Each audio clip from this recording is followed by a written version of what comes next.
And with no further ado, David Grant. Oh, thank you. Welcome to the afternoon panel. We will do this like the morning one, with one exception, is our first speaker is going to use PowerPoint. So the rest of us will sit down there. I'm going to introduce him, and then we'll put the screen down. We'll all move up on stage, and then I'll introduce in turn the second and third speakers. Of course, each will offer some music after the presentation. All three of the panelists in this next hour and a half are remarkable in the way that they travel between worlds of geography, worlds of thought, and worlds of action. And our first speaker is Bruce Knotts, who is the executive director of the Unitarian Universalist United Nations office, a post that he's had for 5 years. And he brings to this work a remarkable list of experiences and perspectives, which include being a Peace Corps volunteer, having worked for industry, working for almost 20 years as a U.S. diplomat in the Foreign Service, the U.S. State Department.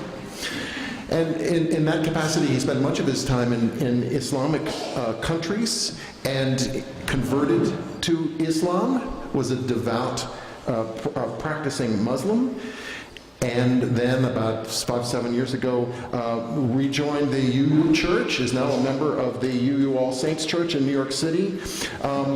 At the UUUNO, he is active through his ED job and through committees on a range of issues, from fighting homophobia around the world to working for peace and disarmament and advocating for action on climate change. Plus, he knows the world of the fashion industry through his husband, Isaac. So he brings to us just a remarkable range of perspective. Please welcome Bruce Knotts.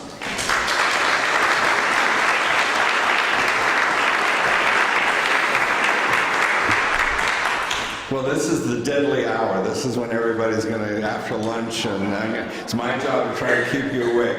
It's traditional, and I'm going to give the Islamic point of view on climate change. It's traditional for Muslim speakers to begin a speech by saying Bismillah ar-Rahman ar-Rahim, which means Allah the Merciful, in the name of Allah the Merciful and the Compassionate. And as I said, as was said in the introduction, I am a Unitarian Universalist, but I spent 7 years as a very devout Muslim, having completed all 5 pillars of Islam, including the pilgrimage to Mecca. I was brought up in the Church of Christ, which is a very fundamentalist religion, not to be confused with the United Church of Christ, which is much more progressive. And then I was very impressed with the work of the Catholic Church overseas, got to know Mother Teresa quite well when I was in Calcutta, and I was a Catholic for a while. And then after Pakistan, I became very interested, particularly in Sufi Islam, which is the more spiritual, mystical kind of Islam, and so I was a Muslim until 2004, when I returned to this country and I joined Dar al-Hijra Mosque in Falls Church, Virginia, which I found to be a very homophobic congregation, and I sort of got turned off and wound up at All Souls in Washington, D.C., where I became a Unitarian Universalist, and now I worship at All Souls in New York. There are over 1 billion Muslims in the world, and it's often the forgotten religion, so I commend this conference for including an Islamic perspective. There's much I continue to admire in Islam, and from time to time I do go to mosques to pray with my friends and continue that connection. Muslims pray on the ground. You've seen that. We sit on the ground, we pray on the ground, and we talk a lot about our connection to the earth, how we come from the earth and we go back to the earth. We are constantly monitoring the sun because our prayers are determined by the sun. Our first prayer is just before sunrise. The next prayer is at noon when the sun is straight overhead. The following prayer is in the middle of the afternoon as the sun is in the middle going down. And then the next prayer is right at dusk, and the final prayer is at night. So we're always looking at the sun. We're always conscious of that. We're also conscious of the moon. The Islamic calendar is a lunar calendar. Every month is determined by the phases of the moon. And so when we want to start our fast of Ramadan, we're looking at the moon. When the fast ends, again, we're monitoring the moon at all times. We wash our hands and our feet and our heads and faces before we pray. And there's a connection to water. Water is a sacred thing for us, as it is in the Christian religion in baptism, but Muslims do this 5 times a day before every prayer. There's this washing that we do with water. So there's this connection with the earth, with water, with the sun, with the moon. We're always in connection to these elements. We believe that Allah is the creator of all things, that creation is balanced and it's good, and we are encouraged to keep creation more or less as Allah has given it to us as much as possible. Allah is the creator and sustainer of all things. Humans are vice regents of Allah on earth, responsible for the stewardship of Allah's creation. We are permitted to use Allah's creation in responsible and non-wasteful ways. We are accountable to Allah for what we do. Muslims are adamant about protecting trees. Even in war, we are told that we must not kill women, children, the elderly, and we must not cut down any trees. Land is to be cultivated and areas are to be preserved for wildlife and sources of water. Animals are not to be killed for sport, nor is anything to be wasted. Here are more examples of the sayings of the Prophet Muhammad extolling the virtues and rewards of planting trees. Prophet Muhammad, peace be upon him, told us if we cut down a tree, we must plant 10 to replace it. Here are more examples about planting date groves and trees, protecting vulnerable areas, especially areas that preserve water, trees, and animals. Think this is all the practical wisdom of a desert people. The imperative is to cultivate the desert and make it grow dates and other fruit-bearing trees. The experience of these people in the desert is embedded in the religion, and the virtues of planting trees, preserving water, protecting animals, cultivation, and avoiding waste are all embedded in the religion. Prophet Muhammad felt that honey was an important curative and restorative element. Today, the honeybee is an endangered species, and I think it bodes ill for all of us because of the endangerment of honeybees. There is guidance in the Holy Quran and Hadith, sayings of the Prophet, to protect both plants and animals. When I worked in Saudi Arabia in the Hawk missile project for Raytheon in the 1970s, the company organized a test of its anti-aircraft missile system. And they took a battery of Hawk missiles out into the desert with the radars and the drones that we were going to shoot down and everything. And all of a sudden, the Saudis canceled the test. And we asked why the test was canceled. They said there was a watermelon patch over there, and they thought that the test might damage the watermelon patch. And many of the Americans were pretty angry, but I thought it was pretty cool that the watermelons were more important than our missile test.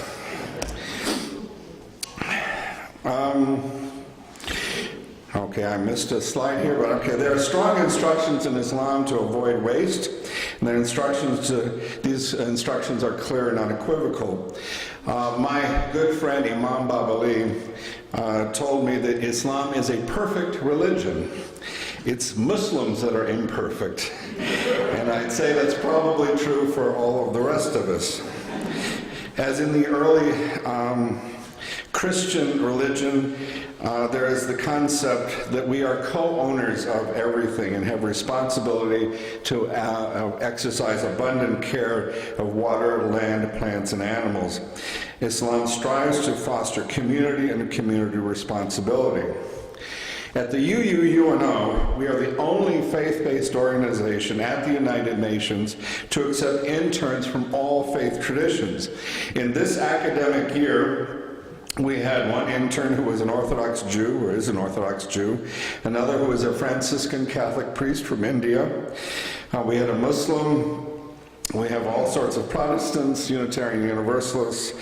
While our theologies differ, we find that we all come to support the same values of promoting the inherent worth and dignity of every person and in protecting the interdependent web of life of which we are all a part. All our faith traditions call for social justice, and we are surprisingly united on our priorities calling for that. Our closest partners in our faith work are the Union of Reformed Judaism, the United Church of Christ, the Episcopal Church, the Ethical Humanist Society, and Muslims for Progressive Values. We also have very close relationships with many progressive Catholics, although maybe not so much with the hierarchy itself. Just look at us here. We are all progressives and we get along very well. We need to enlist all progressives in this work on climate change, and we do that by ensuring that we are there for other progressive causes, such as gay rights, which happens to be my particular cause. And when we lend our support to other progressive causes, then we can claim their support on climate change. And by working on all of these things together, we multiply our power. Something that's a bit harder to do is, I think, working with fundamentalist Christians and other fundamentalist Muslims too.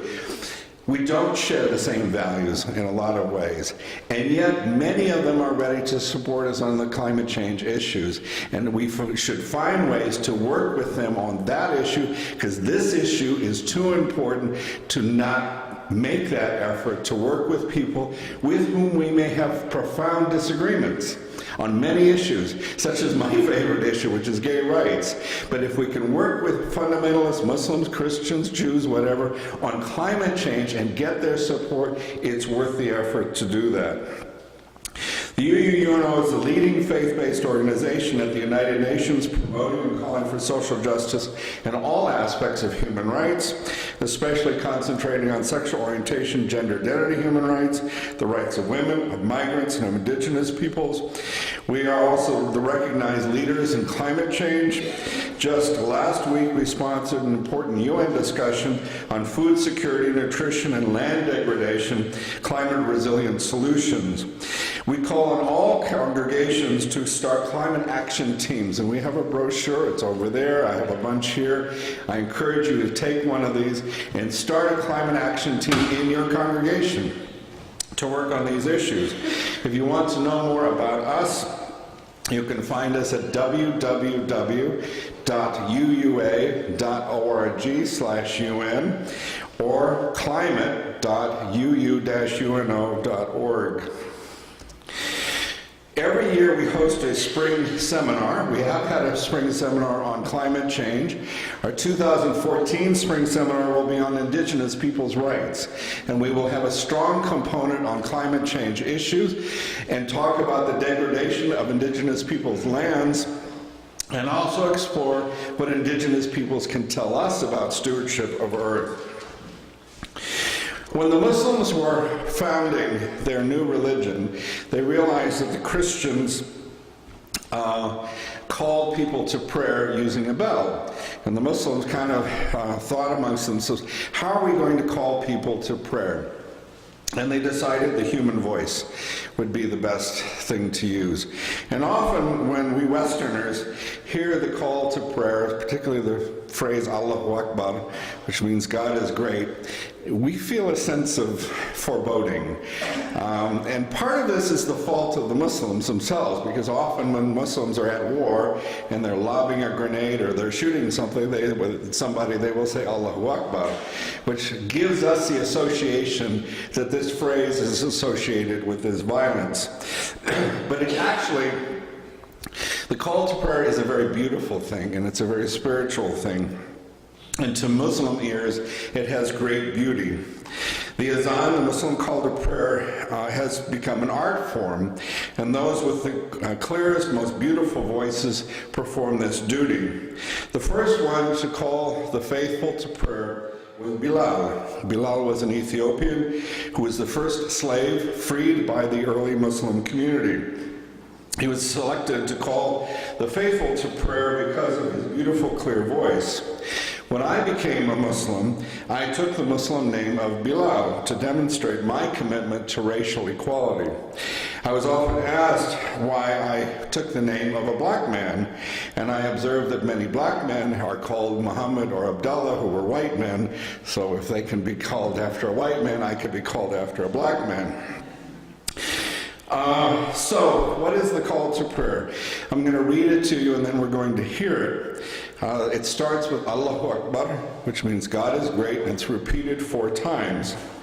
Then it's Ashhadu anna la ilaha illallah, which means I declare that there is no God but God. Ashhadu anna Muhammad Rasulullah, I declare that Muhammad is prophet.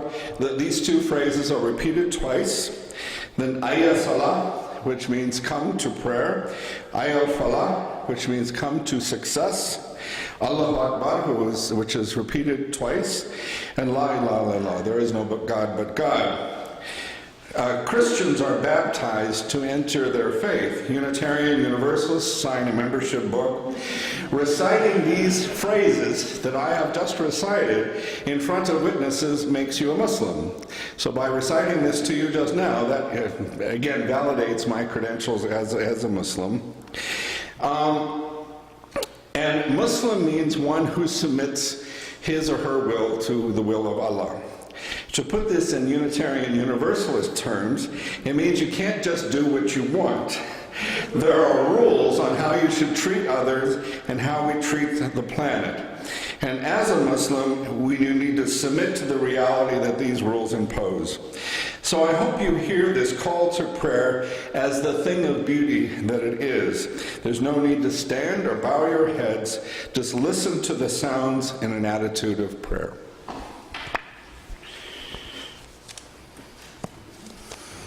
Allahu Akbar, Allahu Akbar.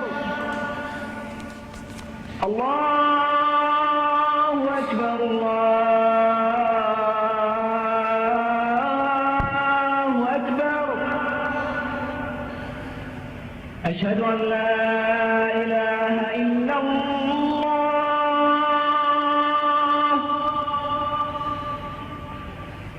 Ashhadu an la ilaha illallah.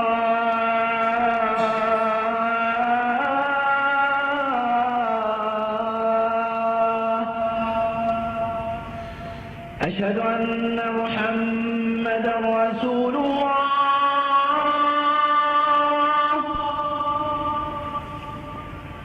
أشهد أن محمدا رسول الله.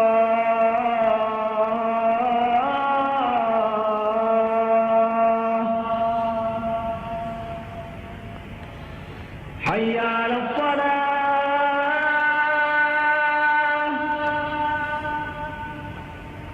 حي على الصلاة.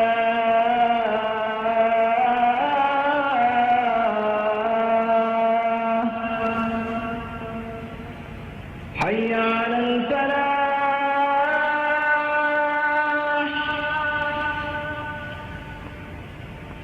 حي على الفلاح.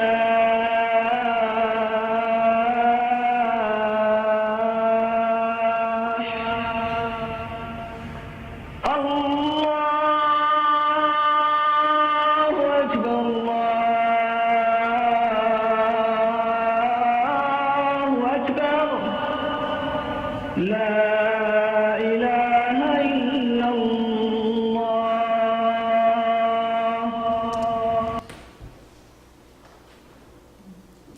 He did it much better than I could have done. Thank you.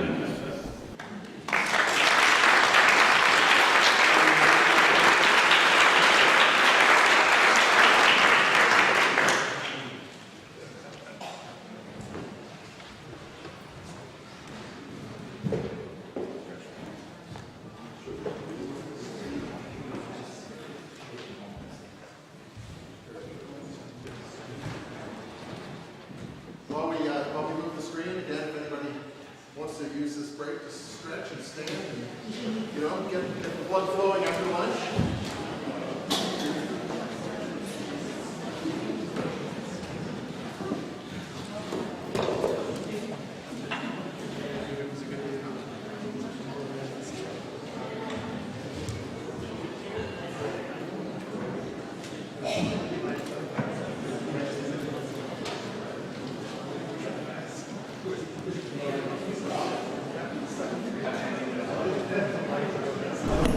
All right.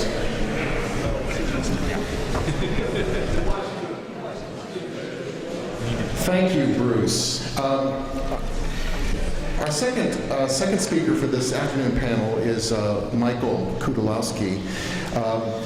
Whereas Bruce, more than anyone I've ever met, has gone back and forth between an Islamic and a Christian tradition. Michael, you might say, has gone from being removed from the earth to knowing it more intimately than just about anybody we know. He graduated from Dartmouth in anthropology. You see the theme of the day here. And at that time, he was already involved with the Benedictines, and he embraced the Christian monastic contemplative tradition. He spent a year as a hermit, and in the end, he decided to become a lay Benedictine rather than a monk. And his current work stems from his time of silence and meditation. He left that time with a longing to know the world better, to have a more participatory relationship with creation. And that led him to becoming a naturalist and a wilderness guide, and to founding in 2007 the New Creations Wilderness Programs. And through them, he leads retreats that combine wilderness skills, earth skills, with contemplation. So he engages, and he helps others engage with nature in a sacred way. Michael Kudalowski. Mark Kudalowski.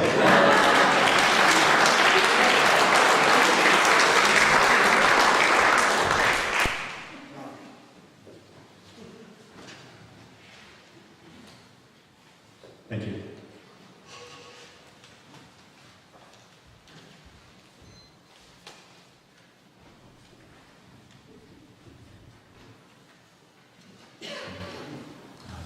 Thank you all. It's an honor to be here. Reverend Byron knew when he invited me to speak that he was inviting not only a Christian, but also a Christian contemplative and a mystic with strong wilderness inclinations. As I was beginning this talk on the topic of what our particular faith traditions have to say, particularly about climate disruption and the call to action, I began thinking in terms of the broader Christian tradition, but as the further I went into it, the further I found my own commitment and passion really takes a strong mystical bend. So I decided I'm just going to speak from that stance within the Christian tradition. Two concepts that are fundamental to our Christian experience of the Spirit. One is the concept of incarnation. That we believe this astounding, radical, really unbelievable, if you mean believing with a rational mind, that the infinite entered into human form, into human flesh. And one of the immediate consequences of that is that everything is sacred. That the source of life, being to participate in this life in a finite way, to be contracted almost. Once again, it doesn't make any sense in logical terms, but from the infinite into the finite, there's an element of blessing in that. It's very profound. It informs any engagement with the natural world. And the second is Jesus' primary teaching and expression in his life is that of unconditional love.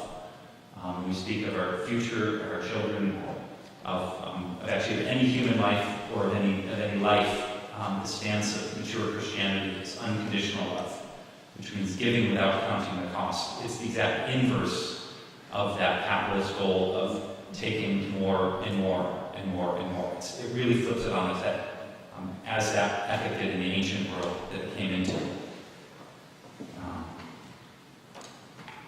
So that's all I'll say about the tradition as a whole.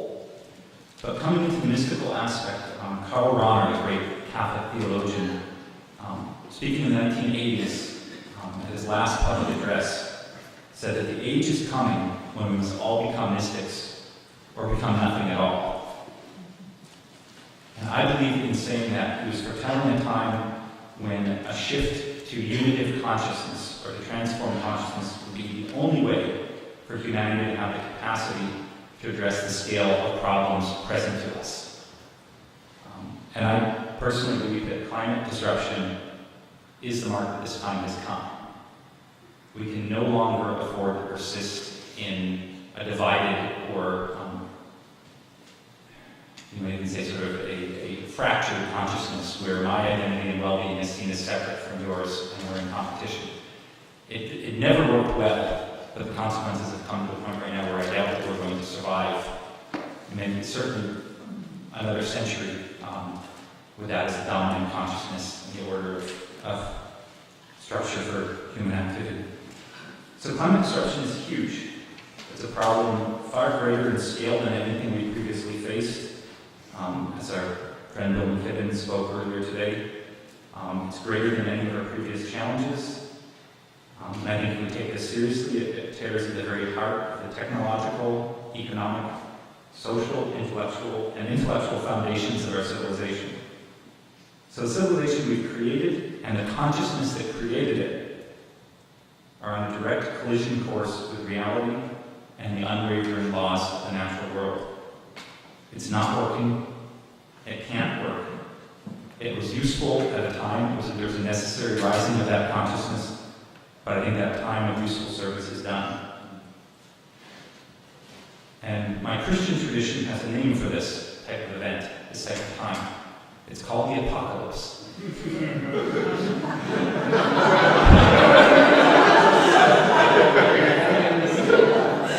Contrary to Hollywood images, the apocalypse is not about massive explosions and buildings falling upon one another. The word in Greek means the unveiling.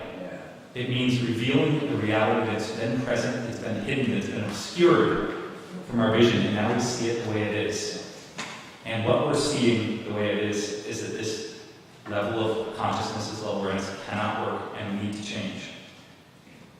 One of our questions was of the continuity between past social movements and this current movement, and I'm actually going to argue that this movement is of fundamentally different nature.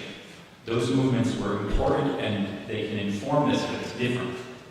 Because in the social justice movements of child labor, women's suffrage, civil rights, workers' rights, the primary issue was the inclusion of groups that had been disempowered or kept out to participate in the blessings of a system that we all agreed was fundamentally working and worth keeping, that we were bringing in people that were left out of power into a structure that was going to produce good for all of us. So the effort was reformation. Now, I think climate disruption is calling us to transformation. That's different. Our political system, our economic system, our educational system, and our technologies do not deal with transformation. They're capable of mild reformation. And unfortunately, contemporary religion has rarely dealt with transformation. However, the enduring and authentic call of all true religion is to transformation, particularly transformation of consciousness. This is why it exists. So I think climate change, or climate disruption, and also economic collapse and the end of cheap natural resources, which come together to mark the end of the modern era as we know it, is actually an opportunity for religions and spiritualities to rediscover our original role as agents of human transformation, particularly the transformation of human consciousness, from egocentric to unitive states that are capable of taking the well-being of the entire planet as the baseline for action, not as a concept, but as a felt reality. In the Christian tradition, this is called divinization. Early in the church history, the Athanasius said it in the 4th century very clearly, it's the whole purpose of Christianity. He said that God became human so that humans might become divine. And it means sharing this divine life, this divine light, this consciousness, and living it out on earth. It's the very heart of this tradition, and I believe of all authentic religion. Expressed in different forms in other traditions that time doesn't allow me to go into right now.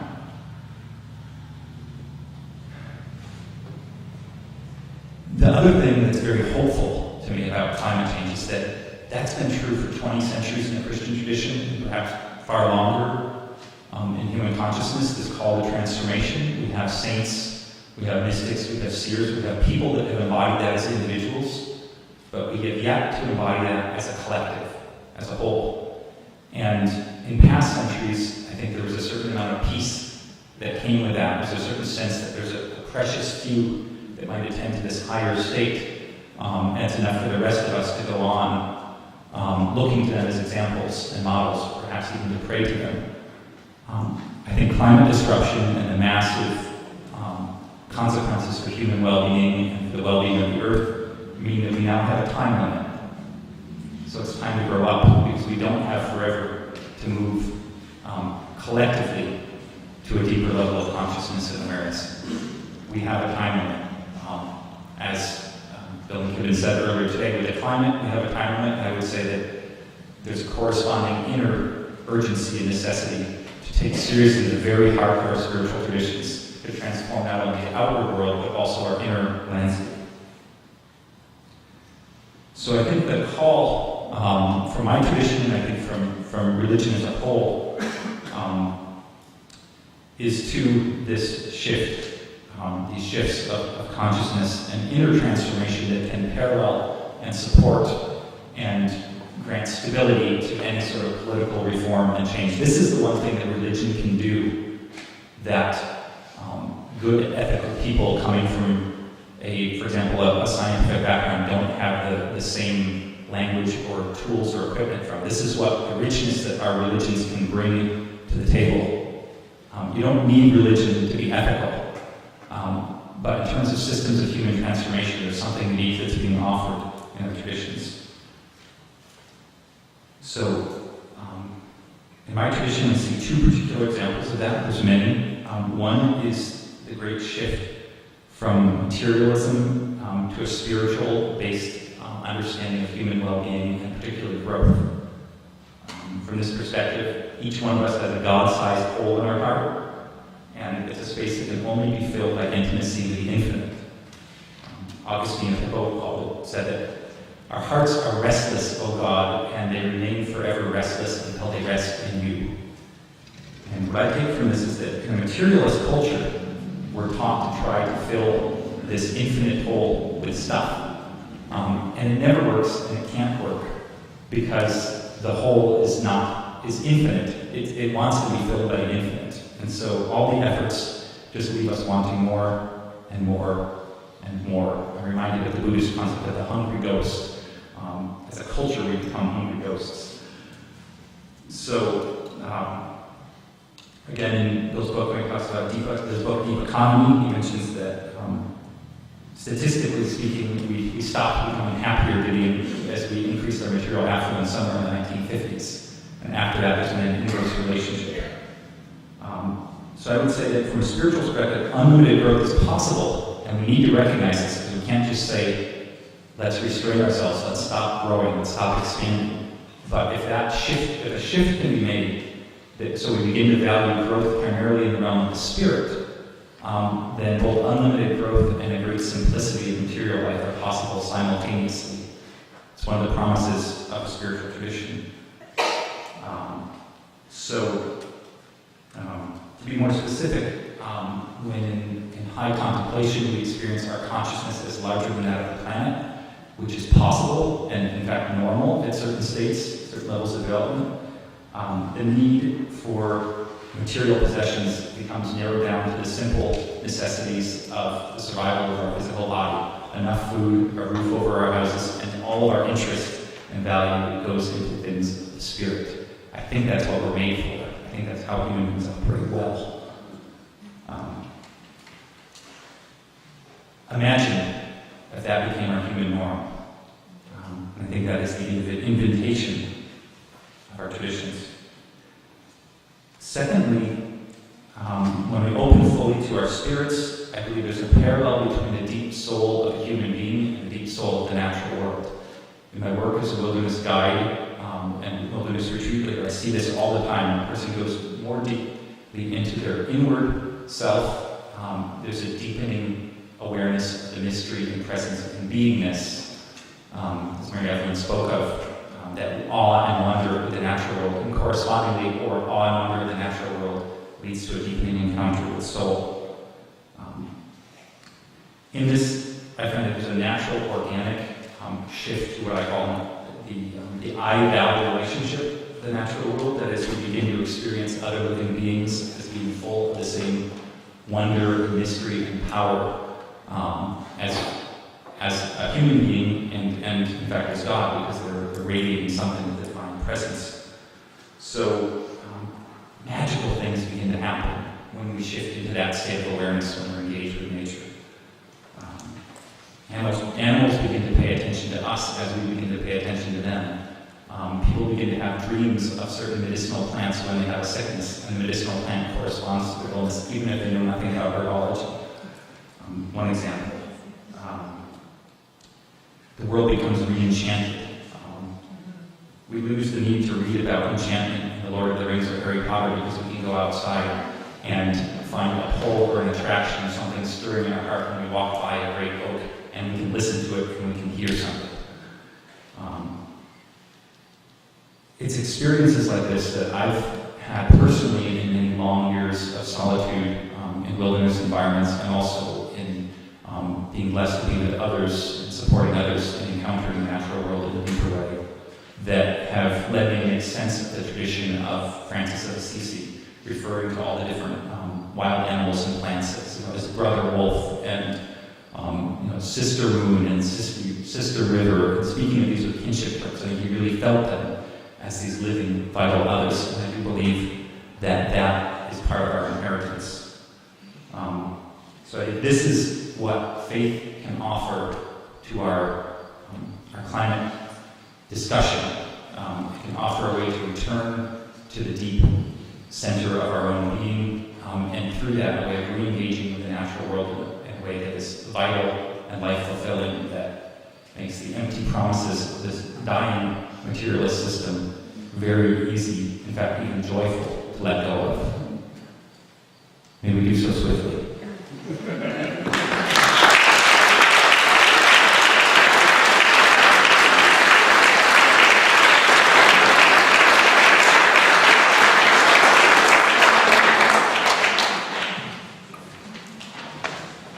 I had to get that shout out to St. Francis in there, because notice that number 6 is our prayer, the Franciscan prayer, the Canticle of Creation. I will mercifully stand a little further away from the microphone while the singing goes on.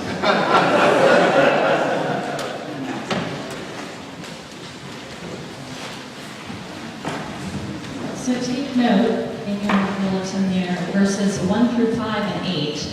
And if this is not very familiar to you, I think I'll hang on just the melody line for the first couple verses before I add some harmony underneath.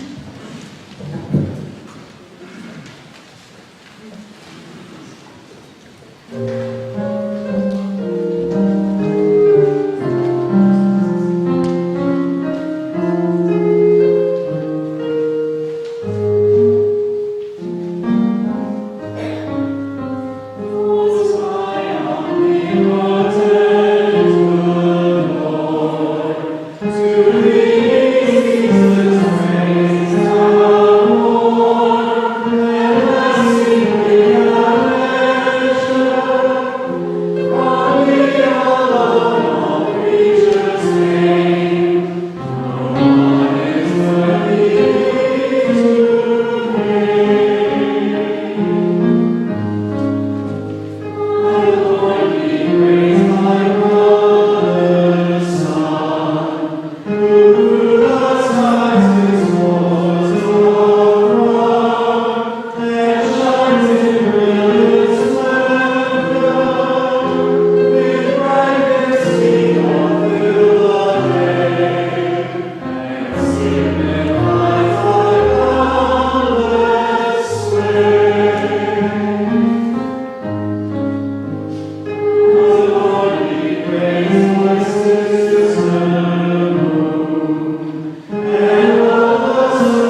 sake of symmetry, I'm just going to call him Mark.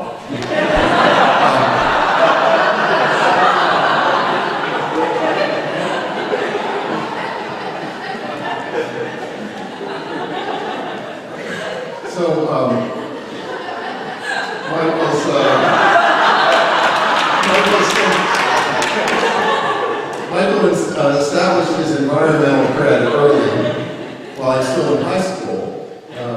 Sort of poking around in the backyards, he actually started the first recycling center in Ewing, New Jersey, and later came on, went to UVM, and was ordained as a rabbi in 1990. As I mentioned, that all our speakers travel along different worlds.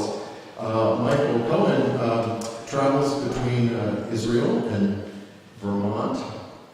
He was a founding faculty member of the Arava Institute for Environmental Studies, located on a kibbutz in southern Israel.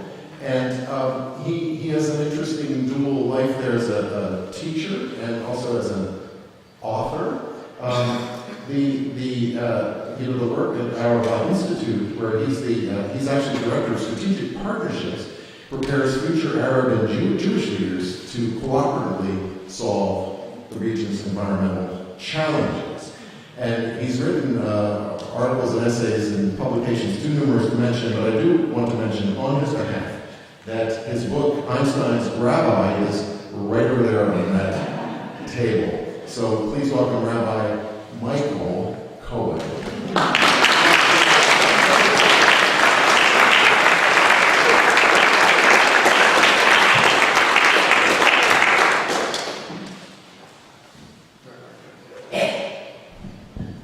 Thank you, and to add to that, I've also started working at Bennington College this week, so I'm working with Bennington and Arava as well, just a plug-in for Vermont. And before I begin, I think we're going to pause for a second, and our hearts need to go for the people of Cairo in Egypt. It weighs heavily, I think, on many of us, and partially our experience is caused because of the environment and food, and there's correlations between conflict and the environment. So what is the connection of faith and climate disruption? Simply, I would say there is a religious imperative to respond. Over 1,500 years, the rabbis wrote, and I'll be referencing Jewish texts and ideas, but these are clearly universal as this Symposium is. There's a midrash, a rabbinic addition to the text that goes as follows. When God created the first human being, God led them around the Garden of Eden and said, "Look at my works, see how beautiful they are, how excellent. For your sake I created them. See to it that do not spoil or destroy my world, for if you do, there will be no one else to repair it." This is the rabbis 1,500 years ago giving us this message. The Jewish tradition is saturated with nature-sensitive messages, from the charge to guard the earth in the book of Genesis, chapter 2, verse 15, to the nature-intoxicated words of many of the Psalms, to the sublime message not to disturb the environment on Shabbat. Think about the laws of Sabbath. You don't drive, you don't use electricity, you don't use the telephone, etc., etc. It is not leaving the environment alone. As Rabbi Mordechai Kaplan taught, the function of the Sabbath is to prohibit us from engaging in work which in many ways alters the environment, so that we should not delude ourselves into the belief that we are complete masters of our destiny. Shabbat is the weekly environmental holiday of the world, one can argue. To say in other ways, climate disruption is the agent that is killing God's creations. But it goes deeper than that. Arthur Cohen, no relative, wrote a wonderful book on Martin Buber that I just want to put a little section from here. And this is Buber's philosophy.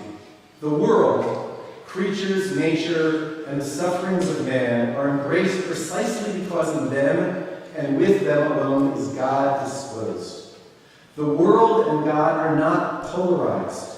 The world is no simple mirror of the divine, where God is unapproachable perfection. Rather, the world, for the fact that it is seen as the created world, is the manifest and enduring presence of God.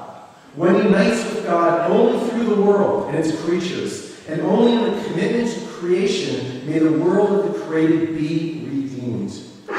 From the perspective of climate disruption, it is the arrogant shutting out of God from this world. In Parak Shirah, the Song of Chapters, it's an ancient Jewish text, that has 85 sections. All the elements of creation sing their praise of the environment and of the world. The earth says, "The Lord is the earth's in all its entirety, the inhabited land and all who dwell in it." The river says, "Let the rivers clap their hands together, the mountains sing for joy," Psalm 98. The night says, "To tell of your compassion in the morning and your faithfulness by night," Psalm 92.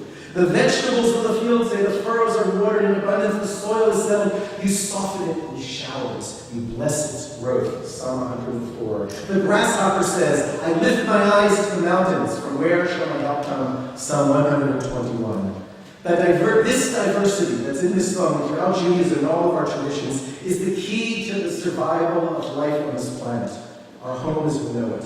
Climate disruption is the wiping out of that diversity. The opening of the Bible reminds us of the importance of diversity and tells us not once, not twice, not 3 times, but 4 times the importance of diversity. The first 6 days, God creates, God looks, and God says it was good. That is, the environment, all those things created before us, has intrinsic value before we even arrive on the scene. It is good. The diversity of all of that is good before us. People say, well, this is very good after humans are created. And it does. And you can take the anthropocentric view and say, okay, it's for us. You can make that legitimate argument. But I would argue that it's really about a biocentric reading of the text.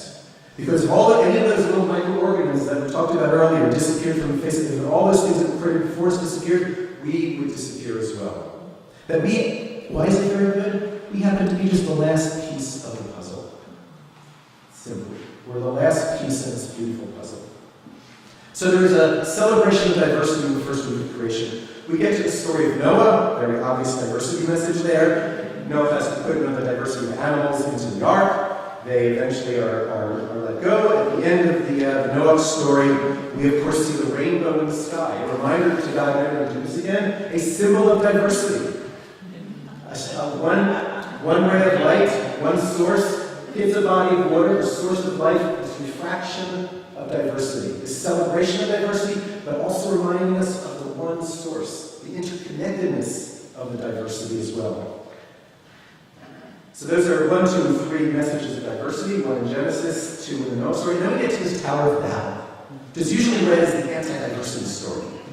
And so what's it? We're all speaking one language, we're all united, we're United Nations, we're all doing one thing together, and God gets angry. And then we're punished with this battle of languages. It's a punishment, it's how we usually read it. Yeshai Leibowitz is one of the great philosophers, scientists, iconoclasts, theologians of the last century. Reads it very, very differently. And one of the things that I love about biblical commentators is they often understand where they were coming from, the glasses they were wearing, how they read the text. We all do this. That's why it's great to study text together. Leibowitz grew up in Poland before the advent of the Second World War and the show of the Holocaust. He was able to get out early along with his sister Nahama Leibowitz, who's one of the greatest biblical commentators of the last century. They eventually ended up in Israel. He reads this text, and he says, okay, we're starting a society where everyone is speaking one language, everyone is doing one thing. It's a fascist society. He says Babel is a description of a fascist society. And we know it's what fascism does. It gets rid of individuality. It gets rid of diversity. So when we put numbers on people, we get rid of that individuality. So he reads the text, and he says at the end, when we're just given this babel of languages, he says that's actually good. And the text even balances out, because between the story of Noah and between the story of the Tower of Babel, there's these 3 throwaway lines. I love the throwaway lines in the Bible. That talks about the people of the world spreading around with their different languages. That's how the world was supposed to be. In Babel, we got rid of that diversity. And when we get rid of that diversity, we become corrupt. And so not once, not twice, not 3 times, but 4 times, at the very beginning of Genesis, we are told of the importance of diversity. That is still our challenge today. Diversity is not a liberal value. It is the way of the world. We know that an indicator of the health of our ecosystem is its species diversity. That is also true of humanity. We are better off because of the different religions, nations, cultures, and languages that compromise our human family. But how are we informed to mitigate and end climate disruption from a religious standpoint? Now, I'll talk about 4 things here. I think perhaps we need to ask ourselves, why are there so many who don't believe in climate disruption? But we also need to ask ourselves why we have not succeeded in getting the message across. And this gets to tactics. And here I want to refer back to the Bible. It's about how we frame issues. So I'm going to talk about Moses and Pharaoh. So you know Moses is given this job because he's going to do it, get the people out, bring them home. And if you read the text, every time I do this, I want to make sure I don't make a mistake. I did it last night too, to make sure I wasn't mistaken. I've taught this a number of times because it just blows me away. Moses never asks Pharaoh for the Jewish people to go back to the land of Israel. He only says, let my people go to the desert to pray for 3 days to their God. That's all he asks for. Moses has his eye on the prize. He knows where he wants to take the people. But he knows that if he's going to negotiate with Pharaoh, it's going to be a difficult enough negotiation to begin with. He's not going to ask what he really wants for. He's going to ask for A, what he thinks he might get through real hard give and take, but also he's controlling the conversation by doing that. And so the negotiations between him and Pharaoh become how many people? Are you taking your sheep? Are you taking your children? Is it going 3 days? Why don't you do it here on this side, not over there? And in the end, he gets the people out, and then they're able to go to their real goal, which is to go back home. So something I think we need to think about in this movement is tactics. What are we asking for? How do we ask it when we speak to people who we're trying to influence? It was mentioned earlier that I work for the Arava Institute for Environmental Studies, which is located on Kibbutz Kitzarat, so where Israel gets really, really narrow. We're 30 miles north of Eilat Aqaba, but literally on the Israeli-Jordanian border. We train a cadre of environmental leaders for the region. Our student body is 1/3 Israeli-Jewish, 1/3 Arab, Israeli, Arab, Palestinian, Jordanian, 1/3 of the rest of the world. Many students from Vermont have gone, and so we're talking about youth here, we're talking about college children. UVM sends us more students than any university in the United States. Green Mountain College sends us students, Bennington College sends us students, we have students from Middlebury and other places in Vermont and around the United States as well. They take 5 classes in various aspects of the environment. We do environmental touring of the region. It was interesting when Bill was showing the 350.org pictures around the world. There was the Dead Sea was in 3 places. We had a group of our Israeli, Palestinian, and Jordanian students make the 350.org sign in the sand in the desert near the kibbutz. That was on the front page of one of the Israeli newspapers. So we were able to bring Israeli, Palestinians, and Jordanians together, and that's part of what I want to say in terms of the work of the environment and conflict, that, for example, when you look at that part of the world, from the perspective of geopolitics, you see lines, borders, walls, and divisions. When you look at that exact same piece of real estate from the perspective of the environment, all of that is wiped away, because the environment doesn't know from these political boundaries. And so we're not just divided, but we're forced to work with the other, because if you want to solve your river problem, you have to work with your neighbor. If you want to solve your air quality problem, you have to work with your neighbor. And so the environment, the land, that's often seen as conflict from the perspective of geopolitics, when it's looked at from the perspective of the environment, can actually be a bridge. And there's a clear correlation, someone said earlier, between how we treat each other and how we treat the environment, and how we treat the environment and how we treat each other. And in a place at Arava, we're able to model the bridge building we can do between cultures, as well as solving the immense environmental challenges over there. But with that diversity of students, we have to deal with what we call the camel in the tent, or the conflict. And we do that by, we have a session called Peace Building Environmental Leadership Seminar that runs for the entire semester, for the entire year. And we basically shove the conflict down their throats. And we use the notion of the double narrative, that there's an Israeli narrative and there's a Palestinian narrative. And most people know or are more comfortable with one or the other. And those sessions are really hard, really difficult, and I could go in later on and how things still hold together. We see long-term personal, professional relationships coming out of the Institute. But this notion of the dual narrative, I think, is also a takeaway for us here. You know, when we meet somebody who disagrees with us about these critical issues when it comes to the climate, it's very easy to say, well, they're wrong, or their thinking is wrong. It's different. And that's what the dual narrative does. It allows you to say it's different. And we need, if you want to be in real dialogue with somebody you disagree with, like an Israeli and a Palestinian, or someone who's running a multinational corporate oil company, you need to understand their narrative. And they need to understand yours as well. And that's a model that we can use. And related to that, I want to close with a Hasidic story that hopefully gives a lesson as well. So there was a king somewhere in the land and a queen, and they had a son, and he would eventually inherit the land. But he thought he was a rooster. And he would actually take his clothes off, and he would go under the table, and he would make sounds like a rooster. And the parents were concerned for many reasons. Obviously, many reasons. And so, of course, as the story goes, they bring all the wise people and all the magicians, and et cetera, et cetera, et cetera, and no one was able to deal with this issue. And they finally, okay, go ask the rabbi. So they ask the rabbi comes, and the rabbi goes into the room, and the son's under the table without his clothes, making sounds like a rooster, and the rabbi takes off his clothes, goes under the table, and starts making sounds like a rooster. And this goes on for about a week, and then finally, after about a week, he says, in rooster talk, underwear might feel good. And they each put on underwear. And this goes on, for a course of weeks, and eventually the son comes out from under the table, and he's normal, and will be normal in quotes, whatever that means. But the point of the story is that the rabbi met this person where he was at. And I think sometimes when we have these conversations with people we disagree with, we don't meet them where they're at, we meet them where we're at. And there's a chasm there. And this story is reminding us we need to find out what's making them tick. And sometimes I think, some people just don't want to believe any of this despite the evidence, because they read it as being, it's liberal, or it's a blue state idea, it's from Vermont. And I think, and if you listen, one of the things I try to do when I drive around, which I have to do a little bit too much for my work at times, is I will often listen to Rush Limbaugh and more right-wing radio stations, because I think it's really important to understand them.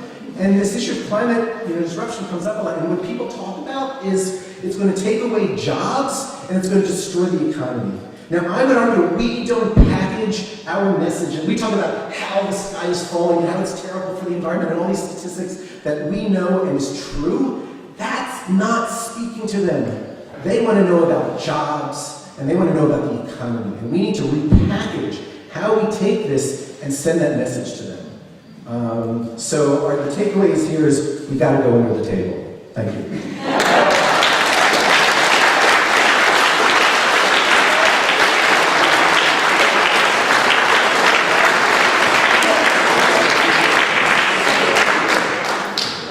There's no music with this, right? That was just you. Oh my God, this is really bad. I'm a rabbi, not a cantor. So I'll do my best. So if you turn to the last page where the last music, at the bottom it says number 7. I'll read it slowly, translate it, and then kind of walk us all through it, and we'll try to do this. So I'll just read it and translate it, and then I'll walk you through it.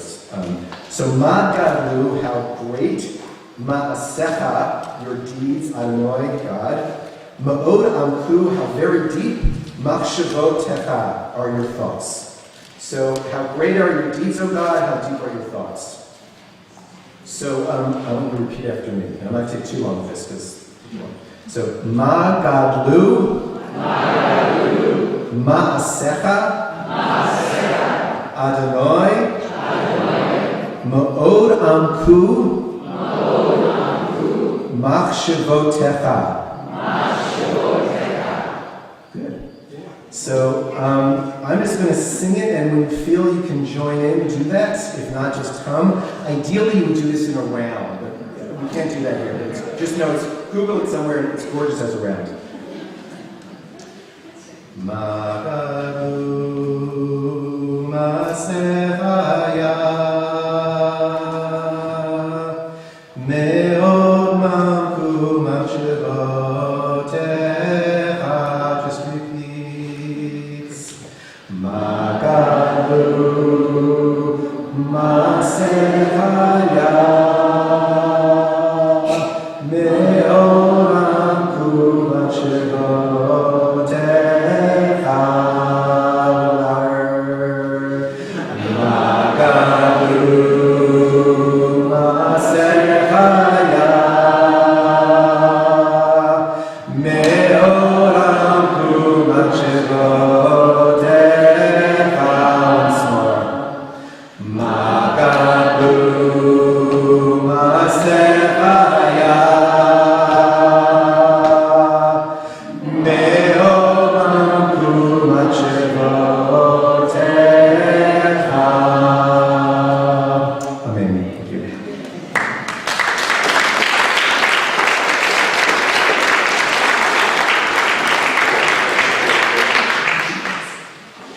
Thank you, Michael. Could we have a round of applause for these three terrific panelists?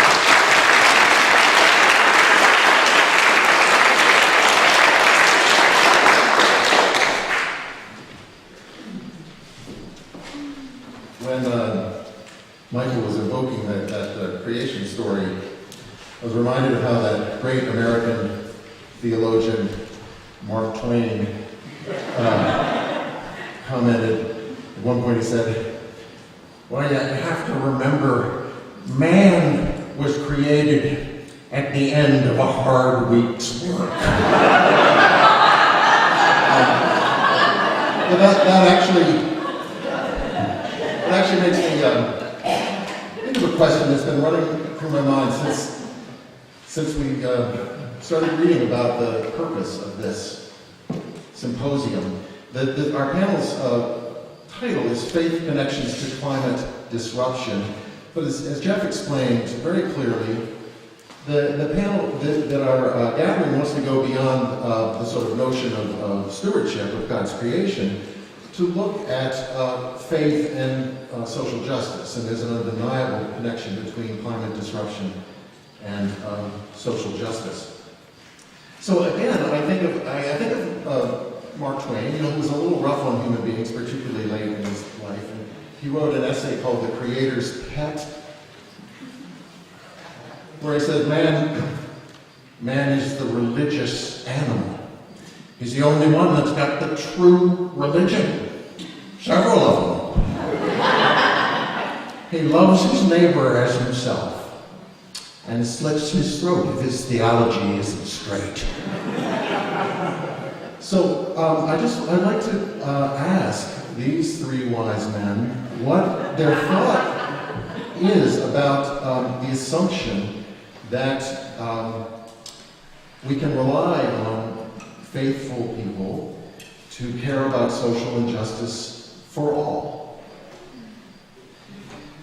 Well, I'll start on this. There is a verse in the Holy Quran which appears twice. It's the same verse, and it comes in two different surahs, two different chapters.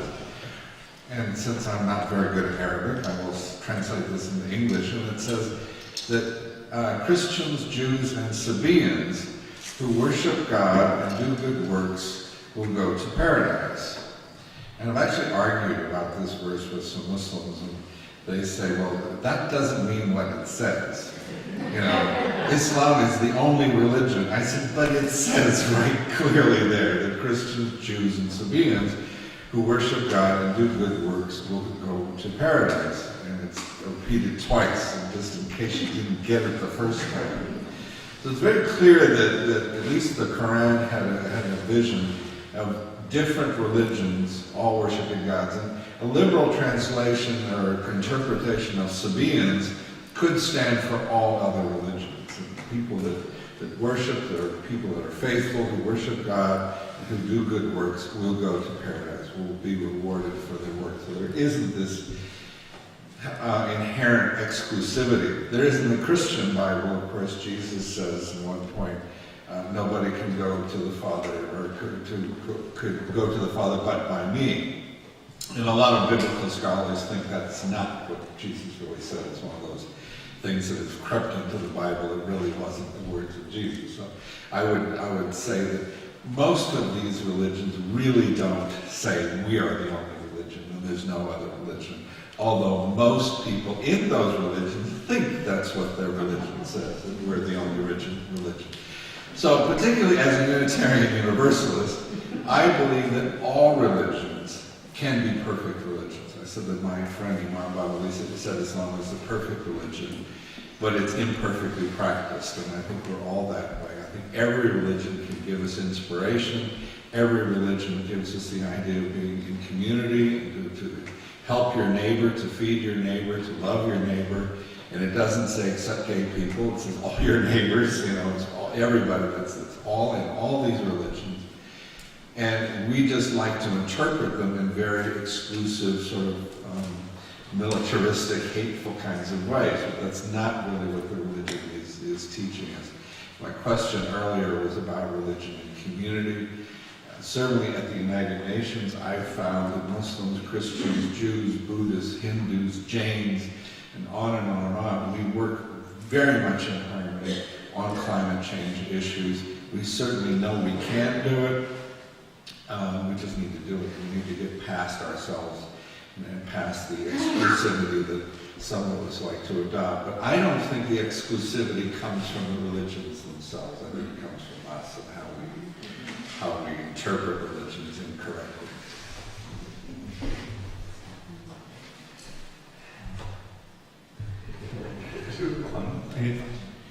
So building upon what Bruce was saying, I would say that, well, first an example, we have Mother Teresa and the Westboro Church that was holding the God Hates Fag signs at military funerals are both Christians.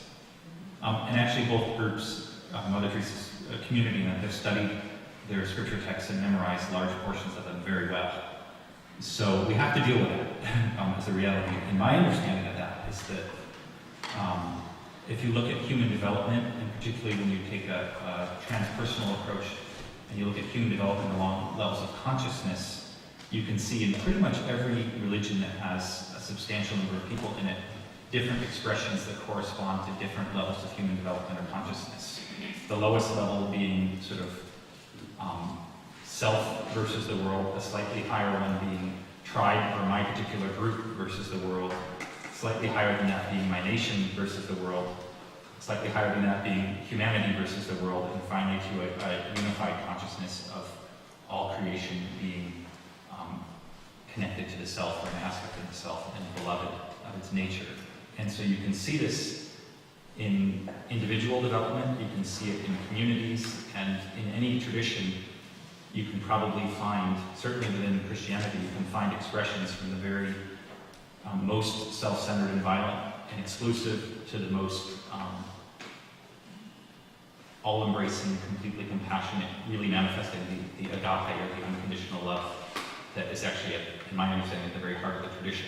So it's all going to be in there, so, which is why I think contemplative practice that can deepen one's level of encounter or level of consciousness is so important for not getting stuck at one level of understanding of the tradition, but to continually deepen in prayer and sort of, we might say, sort of a spiritual technology to continue to open to deepening is necessary within every tradition to avoid this destructive tendency to fight the other from your current state where they seem very threatening.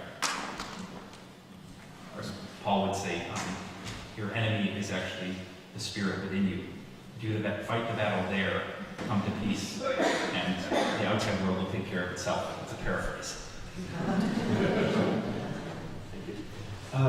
So one of the more famous Jewish texts is Shema Yisrael Adonai Eloheinu Adonai Echad. It's our declaration of faith that Hear, O Israel, the Lord our God, the Lord is one. And it's said twice a day. We say it before we go to bed. Ideally, we say it as we die. And the core of it is understanding that the entire world is God.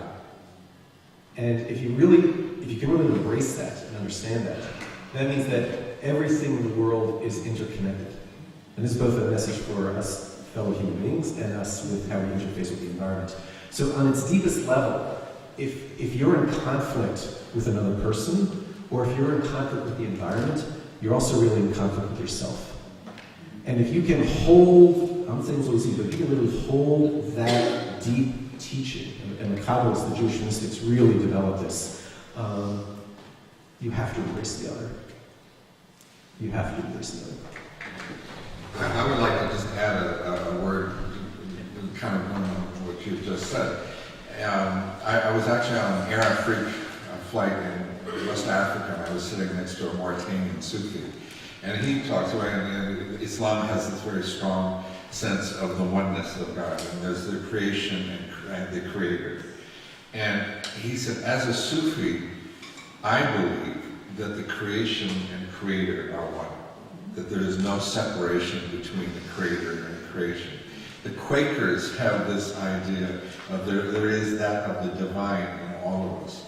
The Bible says the kingdom of God is within you. So there is this spiritual message that cuts across all of our religions about we are all one. You know, creation, creator, the plants, the animals, all of us, we are all part of the creator and creation together. There's a unity in all of that. Thank you. Just a time check. We're 5-10 minutes? How much time? 20 minutes. Well, let me ask one more question. On behalf of all of us, and to you as well, we're at the time of the afternoon where lots of information has been coming at you from Bill McKibben in the morning to Mary Ellen Tucker over lunch to our 2 panels with 7 speakers and a rich array of perspectives. And it's sort of that time where you take it all in and you go, well, what's resonating with me? What, as I sort it all through, what are the ideas that sort of rise to the top? And we're going to all be doing some thinking about that. But I'd like to just ask the panelists who've been listening along with us, as you think back over the morning, and you come into it with, you've heard and read so much, and I'm just wondering if there's any idea that surprised you, struck you as new, delighted you with a phrase that helped you look at anything differently. I'll leave it at that. The panel this morning was wonderful, and there were lots of great ideas. The one thing that kind of struck me, it's one thing great to come to these things, like there's a lot of things you know, but you're kind of reminded of what it's kind of sitting in the back, was Will's point about food and climate change. Yeah. I mean, wow. You know, and the thing is, we say blessings before we eat. In our church, we say blessing after we eat. And so, eating is such a spiritual exercise, and food, which is the source of our eating, is a piece of this puzzle that we're wrestling with, that is in front of us every day. So that was an important moment. I think for myself, the one that's standing out, there's several, but the one standing out right now particularly is Mary Evelyn speaking at the end about the disastrous aspect of sort of the necessity to assume that the world is meaningless to be a good scientist. And I think if we push that a little bit, we say that's not scientific at all. To bring an assumption in, but and not test it.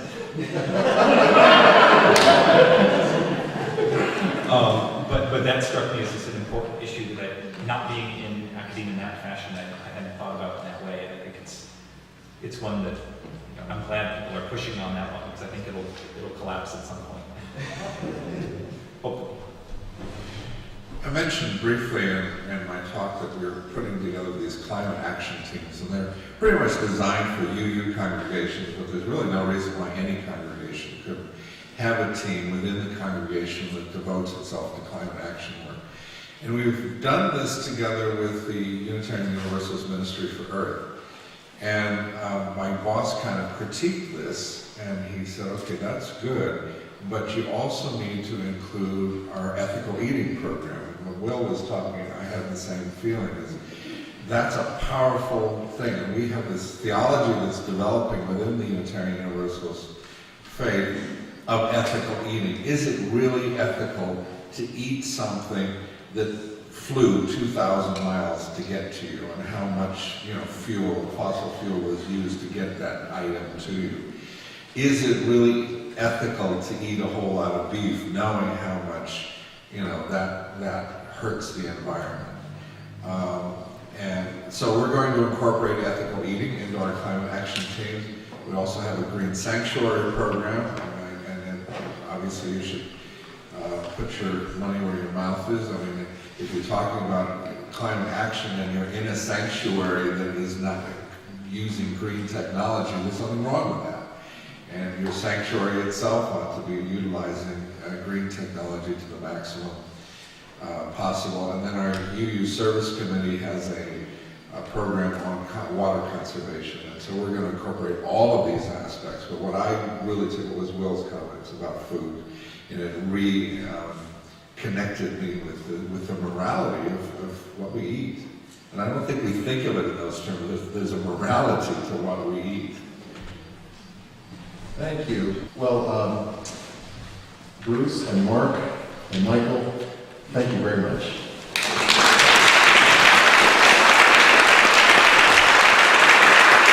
Giving,